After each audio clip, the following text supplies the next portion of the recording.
নমস্কার বন্ধুরা, প্রিয়াস কিচেনের আরও একটি নতুন পর্বে আপনাদের সকলকে স্বাগত জানাই। আজ আমি আপনাদের সাথে পনির পরাঠার রেসিপি শেয়ার করব।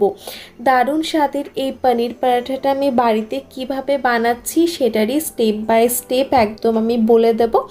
আর তার সাথে কিন্তু কিছু টিপস আর ট্রিক্সও থাকবে। তাহলে চলুন এবার আমি ভিডিওটা শুরু করি। পনির পরোটা বানানোর জন্য আমি প্রথমেই পরোটার ডোটা রেডি করে নেব। যার জন্য নিয়ে নিয়েছি একটা বড় সাইজের পাত্র। তার মধ্যে দিয়ে দিচ্ছি মেজারিং কাপের 1 কাপ পরিমাণে আটা, যেটা ওজন হিসেবে প্রায় 200 গ্রাম। এরপর দিয়ে দেব 1 কাপ পরিমাণে ময়দা। আমি এখানে আটা আর ময়দা দুটো মিশিয়ে করছি। আপনারা চাইলে শুধুমাত্র আটা কিংবা শুধুমাত্র ময়দা দিয়েও করতে পারেন। দিয়ে দিচ্ছি স্বাদ অনুযায়ী লবণ আর হাফ চামচ মতো জোয়ান। প্রথমে শুকনো উপকরণগুলো ভালোভাবে মিশিয়ে নিচ্ছি। তারপর দিয়ে দিচ্ছি 2 টেবিল চামচ পরিমাণে রিফাইন তেল। আপনারা চাইলে কিন্তু রিফাইন তেলের পরিবর্তে ঘি কিংবা বাটার গলিয়ে নিয়ে সেটাও ব্যবহার করতে পারেন। তেলটা প্রথমে আটা ময়দার সাথে ভালোভাবে মিশিয়ে নেব। তারপর অল্প অল্প করে জল দিয়ে আমি আটা ময়দাটা ভালো মতো একটু মেখে নেব, তবে একটু নরম করেই মাখবো। এরই মধ্যে দিয়ে দিচ্ছি অল্প একটু ধনেপাতা কুচোনো। পরোটাটা করার পর এরকম একটু যদি ধনেপাতা কুচোনো আগে দেওয়া থাকে, দেখতে কিন্তু বেশ ভালো লাগে।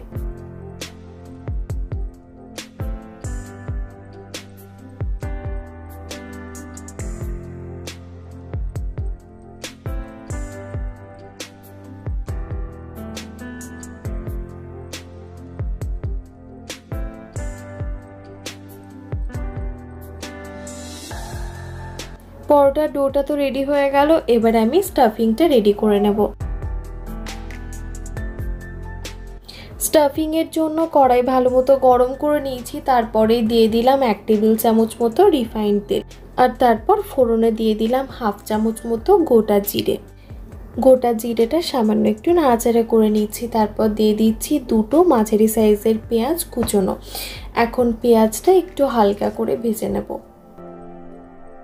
পেঁয়াজটা ভাজতে ভাজতে দেখুন হালকা একটা কালার চলে আসছে। এরপর দিয়ে দিচ্ছি 1 টেবিল চামচ মতো আদা বাটা। এখন আদাটাও পেঁয়াজের সাথে ভালো মতো ভেজে নেব, মোটামুটি 3 থেকে 4 মিনিটের জন্য লো ফ্লেমে। এরপর সব গুঁড়ো মশলাগুলো দিয়ে দেব। প্রথমেই দিয়ে দিলাম হলুদ গুঁড়ো 1/4 চামচ, Kashmiri red chilli powder half চামচ, 1 চামচ জিরে গুঁড়ো আর 1 চামচ ধনে গুঁড়ো। এর সাথে দিয়ে দেব হাফ চামচ মতো চাট মশলা। সাথে দিয়ে দিচ্ছি স্বাদ অনুযায়ী লবণ। লবণটা একটু কম দিয়েছি কারণ এবারে দিলাম হাফ চামচ মতো বিট লবণ। শুকনো মশলাগুলো প্রথমে ভালো মতো মিশিয়ে নিচ্ছি। তারপর দিয়ে দেব সামান্য একটু জল, যাতে মশলাগুলো পুড়ে না যায়। তারপর কিন্তু ঢাকা দিয়ে আমি মশলাটা কষিয়ে নেব 7 থেকে 8 মিনিটের জন্য, একদম লো ফ্লেমে। তাতেই কিন্তু মশলা থেকে সুন্দর তেল ছেড়ে আসবে।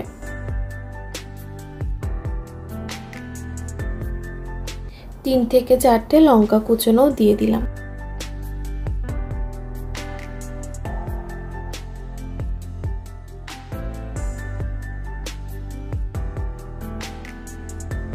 মশলা তো কষানো হয়ে গেছে। এবারে দিয়ে দিচ্ছি 400 গ্রাম মতো পনির, গ্রেট করে নেওয়া। পনিরটা একটা গ্রেটার দিয়ে গ্রেট করে নিয়েছি, তাহলে কিন্তু কোনো রকম লাম্পস থাকে না, পুরোটা সুন্দর গ্রেট হয়ে যায়। আর যখন পরোটার মধ্যে স্টাফিং দিই সেটাতেও টেক্সচারটা সুন্দর থাকে। এখন নাড়াচাড়া করে সুন্দর মিশিয়ে নেব। দিয়ে দিচ্ছি ধনেপাতা কুচোনো।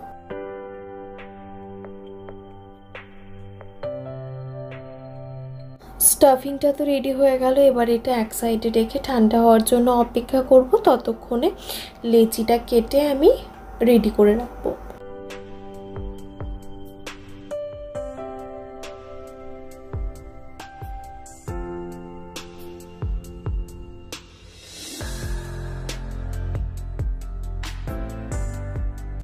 লেচিগুলো এবার ঢাকা দিয়ে রাখবো, নইলে কিন্তু শুকিয়ে যেতে পারে। পরোটাটা কিন্তু আমি দুরকমভাবেই করে দেখাবো, আপনাদের যেটা সুবিধা হবে আপনারা সেটাতেই করবেন। দেখুন প্রথমে আমি একটা লেচি নিয়ে সেটাকে এরকমভাবে বাটির মতো করে দিলাম। তবে এটা করার সময় একটা জিনিস খেয়াল রাখতে হবে, যেন মাঝটা মোটা থাকে আর সাইডগুলো যেন পাতলা হয়ে আসে। মাঝটা যেন কোনোভাবেই পাতলা না হয়, তাহলে কিন্তু পরোটাটা বেলার সময় সেটা ফেটে যেতে পারে। দেখুন তারপর আমি এর মধ্যে পনিরের স্টাফিংটা ভরে দিলাম আর এরকমভাবে দু হাত দিয়ে চেপে চেপে আমি মুখটা বন্ধ করে দেব।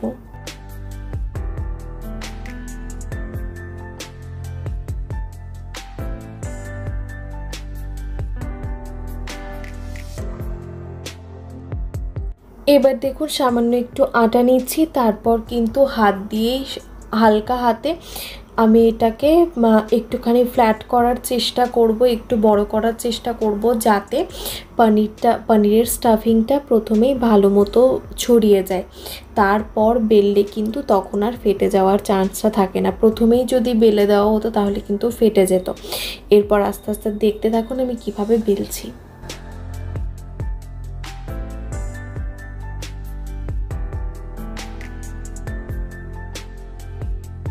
এরকমভাবে বেললে কিন্তু আপনারা আপনাদের ইচ্ছে মতো যতটা ইচ্ছে পাতলা করতে পারেন। আবার দেখুন এটা কিন্তু ফেটেও যায়নি, জাস্ট ভেতর থেকে যে পনিরের স্টাফিংটা সেটা সুন্দর বাইরে ভিজিবল হচ্ছে। এরপর দেখুন আমি একটা অন্য প্রসেসে করে দেখাচ্ছি, যেই প্রসেসে কিন্তু এরকমভাবে আমি প্রথমেই রুটিটা বেলে নিচ্ছি, তারপর আমি মাঝে স্টাফিংটা দেবো। আর এতে কিন্তু স্টাফিংয়ের পরিমাণ অনেক বেশি করে দেওয়া যায়, আর সাথে যেটা খেতেও বেশ ভালো লাগে আর করাটাও খুবই ইজি। তো দেখুন প্রথম বেলে নিলাম, তারপর এখন স্টাফিংটা দিচ্ছি।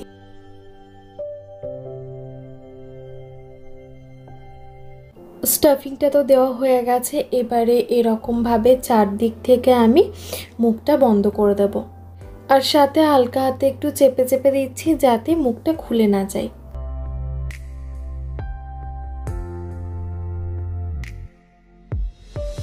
একটু শুকনো আটা ছড়িয়ে দিলাম দুদিকেই, এবারে হালকা হাতে পরোটাটা বেলে নেব।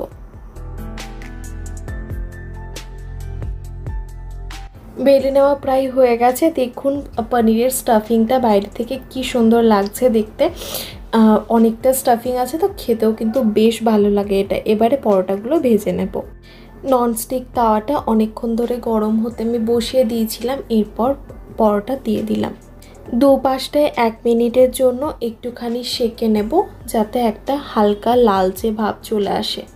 উল্টে দিচ্ছি অন্য পাশটা সেঁকার জন্য, আর যে পাশটা সেঁকা হয়ে গেছে সেই পাশে দিয়ে দিচ্ছি ঘি। আমি পরোটাগুলো ঘি দিয়ে ভাজবো, ঘি দিয়ে ভাজলে কিন্তু খেতে বেশি ভালো লাগে। আপনারা চাইলে কিন্তু রিফাইন্ড তেল কিংবা বাটার দিয়েও ভেজে নিতে পারেন।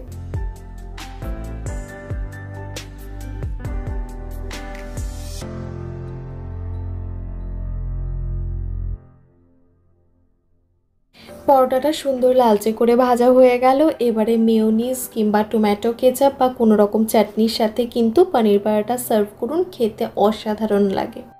আমি তো স্টেপ বাই স্টেপ বলে দিলাম, আশা করি আপনাদের বুঝতে কোথাও অসুবিধা হয়নি। কোথাও যদি অসুবিধা হয়ে থাকে সেটা কমেন্ট বক্সে আমাকে জিজ্ঞাসা করে নিতে পারেন। তাহলে চলুন আজ এই পর্যন্তই, আবারও দেখা হবে আরও অন্য একটা ভিডিও নিয়ে। ধন্যবাদ, ভালো থাকবেন।